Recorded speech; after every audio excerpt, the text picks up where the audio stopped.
झारखंड की राजनीति पर हाशिए पर जाता स्वर्ण समाज मंत्रिमंडल में जगह नहीं, सभी दलों ने की अनदेखी। नमस्कार, सुबह सवेरा न्यूज चैनल में आप सभी का स्वागत है। सुबह सवेरा न्यूज चैनल पर आप सब नए हैं तो लाइक और सब्सक्राइब करना नहीं भूले। समाचार विस्तार से। मुख्यमंत्री हेमंत सोरेन के मंत्रिमंडल को लेकर केवल कांग्रेस, झामू व राजद में नहीं नाराजगी नहीं बल्कि स्वर्ण समाज भी नाराज है। हेमंत सोरेन ने सारे समीकरण को साधते हुए मंत्रियों का चयन तो किया, लेकिन मंत्रिमंडल में अगड़ी जाति से किसी को मंत्री नहीं बनाया।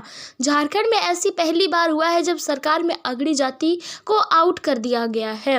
हेमंत सोरेन की पिछली सरकार में अगड़ी जाति से 2 मंत्री थे, जिसमें झामुमो कोटे के मिथिलेश ठाकुर व कांग्रेस कोटे से बाद पत्रलेख। अंतिम 3 महीने के लिए बादल पत्रलेख की जगह कांग्रेस ने दीपिका पांडे सिंह को मंत्री बनाया था। 2024 के विधानसभा चुनाव में जब इंडिया गठबंधन को शानदार जीत मिली तो सरकार से अगड़ी जाति को ही बाहर कर दिया गया। झामुमो, कांग्रेस व राजद किसी से अगड़ी जाति के विधायक का नाम मंत्री के लिए नहीं दिया, जबकि तीनों दलों के पास अगड़ी जाति के विधायक हैं। राजद से तो उम्मीद नहीं थी, लेकिन कांग्रेस व झामुमो से सबको उम्मीद थी। कांग्रेस की सूची पर सार्वजनिक हुई और बेरमो विधायक अनूप सिंह का इसमें नाम ही नहीं था। तब सबकी नज़र झामुमो पर टिक गई, क्योंकि झामुमो कोटे से 6 मंत्री शामिल होने वाले थे। झामुमो से अगड़ी जाति के 2 नाम थे। पलामू प्रमंडल से अकेले जीतकर आए भवनाथपुर विधायक अनंत प्रताप देव व सारठ विधायक उदय शंकर सिंह उर्फ चूना सिंह। अनंत प्रताप देव ने जहां भाजपा के कद्दावर व फायर ब्रांड नेता भानु प्रताप शाही को हराया है, तो वहीं चूना सिंह ने रणधीर सिंह को। देव 2 बार के तो चूना सिंह 5 बार के विधायक हैं। हेमंत सोरेन ने इनमें से किसी को मंत्री नहीं बनाए। इसके बाद से अगड़ी जातियों में नाराजगी की खबरें आने लगी। अगड़ी जातियों को हाशियों पर डाल दिया गया। इंडिया गठबंधन को जब शानदार जीत मिली तो सबको उम्मीद थी कि पहले की तरह इस बार भी सबकी जातियों को मंत्रिमंडल में जगह मिलेगी। हेमंत सोरेन सामाजिक समरसता का संदेश देंगे, क्योंकि इंडिया गठबंधन के कई स्वर्ण विधायक जीत कर आए हैं। स्वर्ण समाज का भी समर्थन इंडिया गठबंधन को मिला है। यदि इस समाज का समर्थन नहीं मिलना होता तो कई विधायक जीतकर नहीं आते। यहाँ यह बताना जरूरी है कि कांग्रेस कोटे से विधायक बनी दीपिका पांडे सिंह का चयन अगड़ी जाति से नहीं बल्कि ओबीसी पर महिला कोटे से हुआ है। कांग्रेस प्रभारी सहित कई नेता भी इसकी पुष्टि कर चुके हैं। इससे पहले सरकारों में समीकरण साधने के लिए तो अगड़ी जातियों में भी अलग अलग जातियों का भी ख्याल रखा जाता था। झारखंड में अगड़ी जाति की अच्छी आबादी है। इसमें सदन व मूलवासी भी हैं।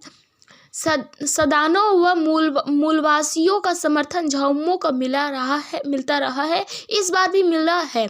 मैया समान योजना की वजह से स्वर्ण महिलाओं का भी समर्थन मिला है। हेमंत सोरेन सहित झामुमो के सभी नेता भी आदिवासियों के साथ साथ सदानों व मूलवासियों को हक अधिकार देने की बात करते रहे हैं, लेकिन मंत्रिमंडल में किसी को जगह क्यों नहीं दी गई? क्या दबाव है?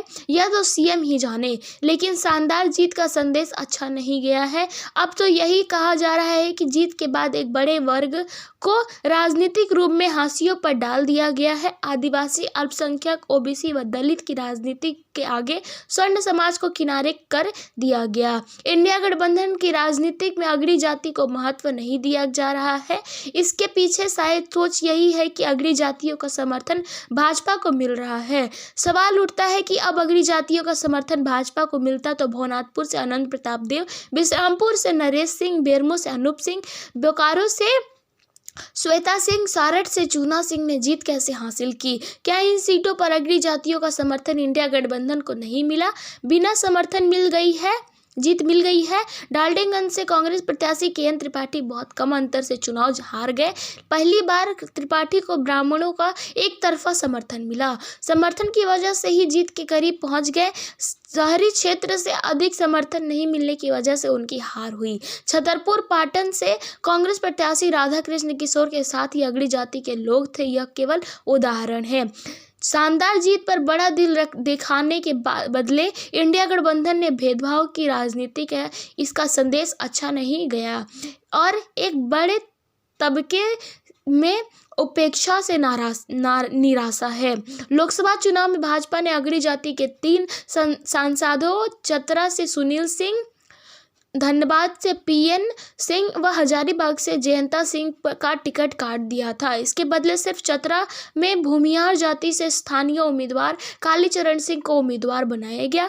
2019 के लोकसभा चुनाव में कोडरमा से रविंद्र राय को टिकट पर दिया गया था, जबकि गिरिडीह से लगातार जीत रहे रविंद्र पांडे की जीत आजसू को दे दी गई थी। पहले भाजपा और अब इंडिया गठबंधन ने अगड़ी जाति की अनदेखी की है। झारखंड में राजनीतिक दलों के एजेंडे में अगड़ी जाति हाशिए पर चला गया है।